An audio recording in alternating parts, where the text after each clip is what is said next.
नमस्कार, ये आकाशवाणी पटना है। अब आप अभिषेक दास से प्रादेशिक समाचार सुनिए। पहले मुख्य समाचार। प्रधानमंत्री नरेंद्र मोदी ने मिशन मौसम का शुभारंभ किया। कहा, यह देश को मौसम की हर स्थिति से निपटने में सक्षम और क्लाइमेट स्मार्ट बनाने की प्रतिबद्धता का प्रतीक है। मकर संक्रांति का त्योहार आज पारंपरिक आस्था के साथ मनाया जा रहा है। श्रद्धालुओं ने गंगा सहित अन्य पवित्र नदियों और सरोवरों में लगाई आस्था की डुबकी। प्रयागराज महाकुंभ में उमड़ा आस्था का जनसैलाब। लगभग 3.5 करोड़ श्रद्धालुओं ने त्रिवेणी संगम पर किया पहला अमृत स्नान। और प्रदेश के मौसम में एक बार फिर आया बदलाव। दिन भर बनी रही कुहासे की स्थिति। अगले 3 दिनों के बाद ठंड में और बढ़ोतरी का पूर्वानुमान। अब समाचार विस्तार से। प्रधानमंत्री नरेंद्र मोदी ने देश को मौसम की हर स्थिति से निपटने में सक्षम और क्लाइमेट स्मार्ट राष्ट्र बनाने के लिए आज मिशन मौसम का शुभारंभ किया। मिशन मौसम का उद्देश्य अत्याधुनिक मौसम निगरानी तकनीक और प्रणाली विकसित करना है। यह कार्यक्रम नई दिल्ली के भारत मंडपम में भारतीय मौसम विभाग के 150वें स्थापना दिवस पर आयोजित किया गया।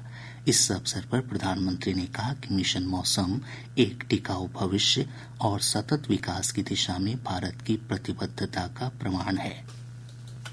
मौसम विभाग की विश्वसनीयता भी पहले से कहीं ज्यादा बढ़ी है। भविष्य में भारत मौसम की हर परिस्थिति के लिए तैयार रहे, भारत एक क्लाइमेट स्मार्ट राष्ट्र बने, इसके लिए हमने मिशन मौसम भी लॉन्च किया है। मिशन मौसम सस्टेनेबल फ्यूचर और फ्यूचर रेडीनेस को लेकर भारत की प्रतिबद्धता का भी प्रतीक है। प्रधानमंत्री ने विभाग की 150 वर्ष की यात्रा की प्रशंसा करते हुए इसे देश में आधुनिक विज्ञान और प्रौद्योगिकी का एक गौरवशाली अध्याय बताया। आईएमडी ने इन 150 वर्षों में न केवल करोड़ों भारतीयों की सेवा की है, बल्कि भारत की वैज्ञानिक यात्रा का भी प्रतीक बना है। इन उपलब्धियों पर आज डाक टिकट और विशेष कॉइन भी रिलीज किया गया है। 2047 में जब देश आजादी के 100 साल मनाएगा, तब भारतीय मौसम विभाग का स्वरूप क्या होगा, इसके लिए विजन डॉक्यूमेंट भी जारी हुआ है। प्रधानमंत्री ने कहा कि वास्तविक समय की मौसम संबंधी नवीन जानकारी से कृषि तथा समुद्री अर्थव्यवस्था मजबूत होती है। प्रधानमंत्री ने कहा कि भारत की मौसम संबंधी प्रगति ने देश की आपदा प्रबंधन क्षमता को सुदृढ़ किया है। प्रदेश में आज मकर संक्रांति का त्योहार पारंपरिक आस्था के साथ मनाया जा रहा है। इस अवसर पर श्रद्धालुओं ने गंगा सहित अन्य पवित्र नदियों और सरोवरों में आस्था की डुबकी लगाई। हमारे संवाददाताओं ने बताया कि श्रद्धालुओं ने पवित्र स्नान के बाद पूजा पाठ कर दान पुण्य भी किया। मकर संक्रांति पर प्रयागराज महाकुंभ में आज आस्था का जनसैलाब उमड़ा। घने कोहरे और कड़ाके की ठंड के बीच लगभग 3.5 करोड़ श्रद्धालुओं ने त्रिवेणी संगम पर पहला अमृत स्नान किया। एक रिपोर्ट।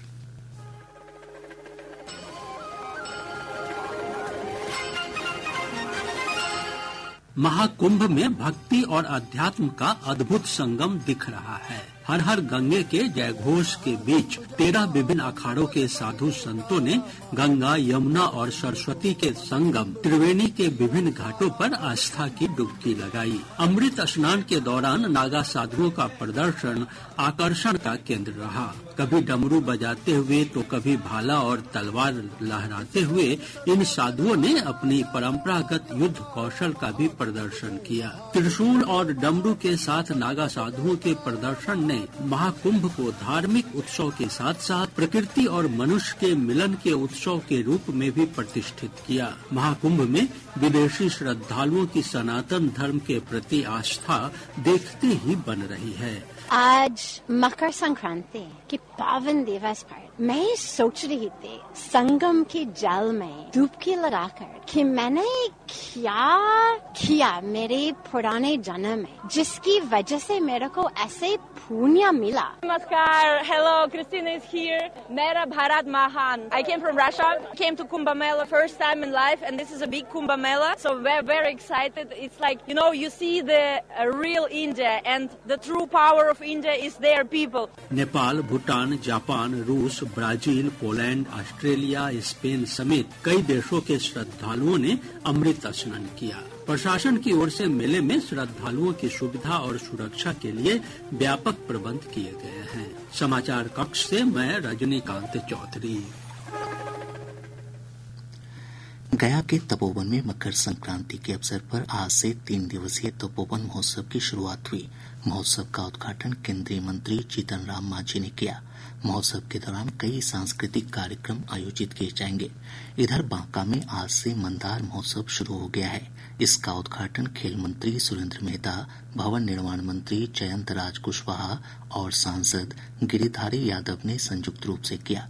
वहीं औरंगाबाद के नवीनगर के बड़े में आज से 2 दिवसीय सोन नद महोत्सव का आयोजन हो रहा है। इस महोत्सव का उद्देश्य सोन नद को संरक्षित करना है। प्रदेश के मौसम में एक बार फिर बदलाव हुआ है। आज सुबह से ही राज्य के अधिकतर हिस्सों में कुहासे की स्थिति बनी हुई है। मौसम विभाग से प्राप्त जानकारी के अनुसार पिछले 24 घंटों के दौरान 9.1 डिग्री सेल्सियस न्यूनतम तापमान के साथ बांका राज्य का सबसे ठंडा स्थान रहा। राजधानी पटना का न्यूनतम तापमान 13.2 डिग्री सेल्सियस रिकॉर्ड किया गया। मौसम विज्ञान केंद्र पटना के वैज्ञानिक ने बताया कि अगले 3 दिनों में न्यूनतम तापमान में किसी विशेष परिवर्तन की संभावना नहीं है। इसके बाद पश्चिमी विक्षोभ के प्रभाव से तापमान में गिरावट आएगी। कल सुबह के समय कई जगहों पर घने कुहासे की भी चेतावनी है।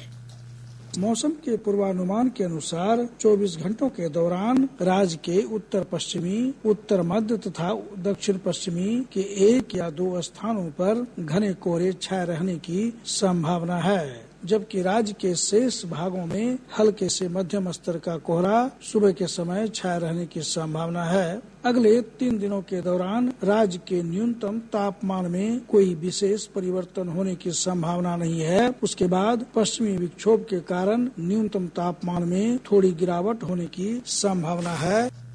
प्रादेशिक समाचार आप आकाशवाणी पटना से सुन रहे हैं। ताज़ा समाचारों के लिए आप हमारे x handle AIR News _ Patna पर जा सकते हैं। श्रम संसाधन मंत्री संतोष कुमार सिंह को कथित तौर पर लॉरेंस बिश्नोई गिरोह से जान से मारने की धमकी मिली है। श्री सिंह ने बताया कि एक फोन कॉल के माध्यम से उनसे 30 लाख रुपए की मांग की गई। नहीं देने पर जान से मारने की धमकी मिली है। श्री सिंह ने बताया कि उन्होंने पुलिस महानिदेशक को पूरे घटनाक्रम से अवगत करा दिया है। मामले की जांच जारी है। कृषि मंत्री मंगल पांडे ने कहा है कि ड्रोन की खरीद पर किसानों को 60% या अधिकतम 3,65,000 रुपए का अनुदान मिलेगा। श्री पांडे आज पटना के ज्ञान भवन में ड्रोन की उपयोगिता पर आधारित प्रदर्शनी के उद्घाटन समारोह को संबोधित कर रहे थे। किसानों को प्रोत्साहित कर रहे हैं। जो किसान ड्रोन खरीदना चाहे तो ड्रोन खरीदने पे 60% राशि या अधिकतम 3,65,000 रुपया वो सरकार अनुदान दे रही है। वो यदि खेती में ड्रोन के माध्यम से छिड़काव करते हैं खादों का तो 240 रुपया प्रति हेक्टेयर भी अनुदान हम दे रहे हैं। तो इन आधुनिक तरीके से हम काम करें, इसके लिए प्रोत्साहित किया जा रहा है। और जितना ही ज्यादा हम तकनीक और आधुनिकता का इस्तेमाल करते हैं तो उतना ही हमारा किसानों का लाभ भी बढ़ता है, ये हम लोग देखते हैं। उद्योग मंत्री नीतीश मिश्र ने कहा है कि मधुबनी में एक नए औद्योगिक क्षेत्र की स्थापना की जाएगी। झंझारपुर से पत्रकारों से बातचीत में उन्होंने कहा कि राज्य में उद्योग के अनुकूल माहौल बना है।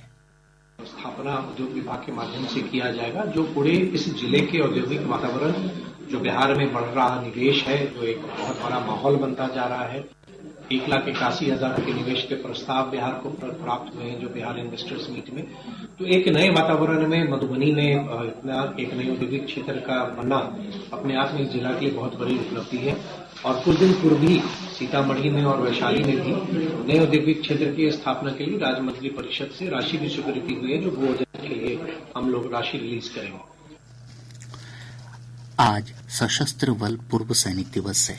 इस अवसर पर दानापुर स्थित बिहार रेजिमेंट सेंटर में आयोजित कार्यक्रम में राज्यपाल आरिफ मोहम्मद खान ने पूर्व सैनिकों और शहीद जवानों की वीर नारियों को सम्मानित किया। श्री खान ने कहा कि वीर सैनिकों के अदम्य साहस और शौर्य के कारण आज देश की सीमाएं सुरक्षित हैं। ये वो लोग हैं जिन्होंने अपने जीवन में इस उद्देश्य को अपने से ज्यादा उसके लिए वो जान दे देते हैं। सिर्फ अपनी क्षमता और ऊर्जा नहीं लगाते, समय नहीं लगाते, बल्कि अपनी जान दे देते हैं उसके लिए। तो ये सौभाग्यशाली लोग हैं और हमारा सौभाग्य है कि इनके अंदर त्याग और बलिदान का इतना बड़ा भाव है। मैं इन सबको सैल्यूट करता हूँ। नई दिल्ली के कर्तव्य पथ पर इस बार गणतंत्र दिवस परेड में 8 वर्षों के बाद बिहार की झांकी दिखेगी। सूचना और जनसंपर्क विभाग के मंत्री महेश्वर हजारी ने बताया कि स्वर्णिम भारत, विरासत और विकास की थीम पर बिहार की झांकी को रक्षा मंत्रालय ने मंजूरी दी है। बिहार के लिए इस बार स्वर्णिम समय है। बहुत दिनों के बाद बिहार की झांकी को जो दिल्ली में होने वाला है 26 जनवरी को उसमें प्रस्तुत किया गया है। इस गणतंत्र दिवस समारोह 2025 के अवसर पर झांकी के लिए निर्धारित विषय वस्तु स्वर्णिम भारत, विरासत एवं विकास की थीम पर रक्षा मंत्रालय भारत सरकार द्वारा कर्तव्य पथ पर गणतंत्र दिवस परेड के अवसर पर बिहार सरकार की झांकी को प्रदर्शन हेतु चयनित किया गया है। पटना के वरीय पुलिस अधीक्षक अवकाश कुमार ने 4 पुलिसकर्मियों को कर्तव्य में लापरवाही बरतने के आरोप में निलंबित कर दिया है। जमुई जिले के परहट थाना क्षेत्र के भंडरा गांव में अपहरित नाबालिग को बरामद करने गई पुलिस टीम पर असामाजिक तत्वों ने हमला कर दिया। इस घटना में 2 दारोगा सहित 7 पुलिसकर्मी घायल हो गए। और अब अंत में मुख्य समाचार एक बार फिर। प्रधानमंत्री नरेंद्र मोदी ने मिशन मौसम का शुभारंभ किया। कहा यह देश को मौसम की हर स्थिति से निपटने में सक्षम और क्लाइमेट स्मार्ट बनाने की प्रतिबद्धता का प्रतीक है। मकर संक्रांति का त्योहार आज पारंपरिक आस्था के साथ मनाया जा रहा है। श्रद्धालुओं ने गंगा सहित अन्य पवित्र नदियों और सरोवरों में लगाई आस्था की डुबकी।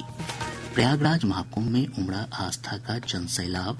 लगभग 3.5 करोड़ श्रद्धालुओं ने त्रिवेणी संगम पर किया पहला अमृत स्नान। और प्रदेश के मौसम में एक बार फिर आया बदलाव। दिन भर बनी रही कुहासे की स्थिति। अगले 3 दिनों के बाद ठंड में और बढ़ोतरी का पूर्वानुमान। इसके साथ ही आकाशवाणी पटना से प्रसारित प्रादेशिक समाचार का ये अंक समाप्त हुआ।